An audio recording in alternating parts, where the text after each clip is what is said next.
विश्व में भारतीय संस्कृति संस्कारों का कोई जवाब नहीं। भारतीय संस्कृति संस्कार ऐसे हैं कि जिनके बारे में चिंतन करने के बाद ही उनका कुछ हल निकल सकता है, क्योंकि परंपराएं जो हमारे भारत की है वो किसी न किसी प्राकृतिक या प्रकृति से जुड़ी हुई है।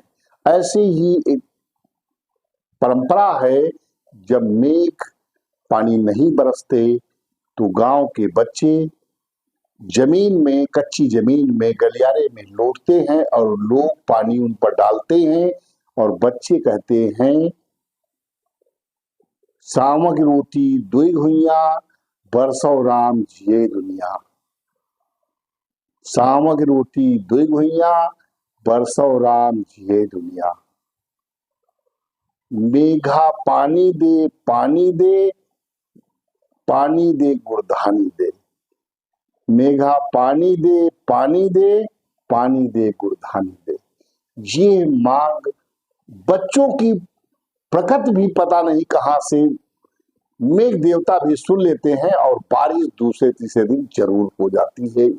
ये अकल्पनीय अद्भुत रहस्य की बात है कि ये कृत्य जब बच्चे गांव में करते हैं, ये संस्कृति का अनुपालन करते हैं, तो वो पानी जरूर गिर जाता है। और उसके बाद जब पानी की खूब बरसात हो जाती है, धरती जलमग्न हो जाती है, लबालब हो जाती है, तो गांव के बच्चे ही गांव गांव में जाकर के लिल्ली घोड़ी टाइप से बना के ढोलक के साथ भजन गाते हैं, राम के धुन कृष्ण के, और गांव की जो अपनी शैली है, सोहर हैं, इन सब को गाते हैं और गा करके मेघ और परमात्मा का आभार व्यक्त करते हैं। दर्शकों, आप देख रहे हैं प्रणव भारत का खास शो मेरी माटी मेरी माँ।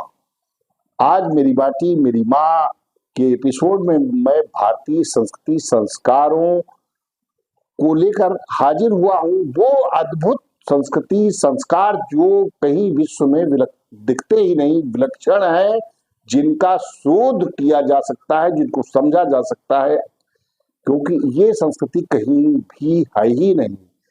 भारत में जब पानी नहीं गिरता है तो गांव में बच्चे जो है गलियों में लौटते हैं और पानी उनके ऊपर लोग डालते हैं और वो धानी दे गुड़धानी दे, मेघा हमको पानी दे, सावक रोटी दुई भुइया बरसौ राम जिए दुनिया। इस भाव को लेकर के वो ये अपनी परंपरा को निर्वहन करते हैं और दूसरे तीसरे दिन ही ये ऊपर वाले की देन है कि बच्चों की करुण पुकार को सुन करके मेघ पानी जरूर बरसा देते हैं।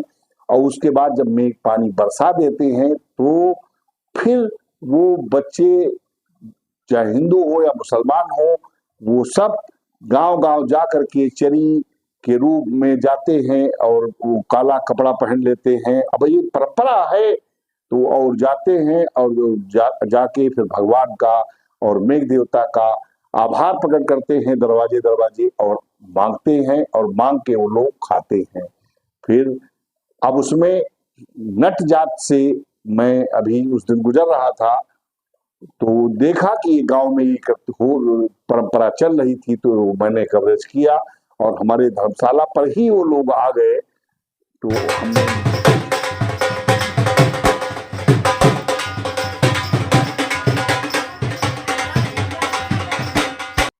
अब आप ये समझिए कि ये बच्चे खुद को नहीं जानते कि मैं हिंदू हूं या मुसलमान हूं, लेकिन परंपरा भारतीय कल्चर से जुड़े हुए हैं।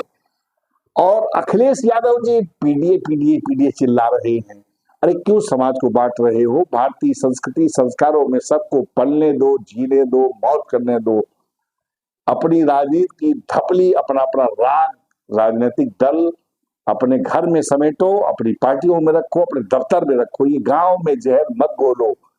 अब ये देखिए, बच्चा ये नहीं जानता कि मैं हिंदू हूं या मुसलमान हूं। जब मैंने इससे पूछा कि आपका खतना हुआ है, तब उसने कहा हाँ हुआ है, तब वो समझ सका कि हिंदू मुसलमान है। अब ये बताइए कि यहाँ पर हिंदू मुसलमान की कौन सी बात है? भारतीय संस्कृति से कितने जुड़ाव हैं उसको ये नहीं मालूम ये हिंदू का बच्चा है या मुसलमान का है, मैं मुस्लिम हूं कि हिंदू हूं, वो राम का भी भजन गाता है और अल्लाह को भी याद करता है। तो भारतीय संस्कृति संस्कार अद्भुत है, इसमें राजनीतिक नेताओं ग्रहण मत लगाओ, वरना तुम्हारी मरगत भी नहीं बनेगी, क्योंकि इन बच्चों की दुआएं बद्दुआएं लगाएंगी और भारतीय संस्कृति संस्कारों की बद्दुआएं आपको श्राप देंगी और ये भारत माता आपको कभी माफ नहीं करेगी, क्योंकि न जाने कितने राजा रंग फकीर आए और खाली हाथ सिकंदर जैसा बादशाह दुनिया पर राज करते हुए चला गया और कुछ नहीं ले जा पाया। तो उसको हम लेते हैं आपसे इजाजत, फिर मिलेंगे किसी नई संस्कृति और संस्कारों के एपिसोड के साथ। तब तक के लिए दीजिए मुझे इजाजत। जय हिंद, जय भारत, प्रणम्य भारत, भारतीय संस्कृति की जय हो, भारतीय संस्कारों की जय हो, मानवता की जय हो, भारत माता की जय हो। जय हिंद, जय भारत, प्रणम्य भारत।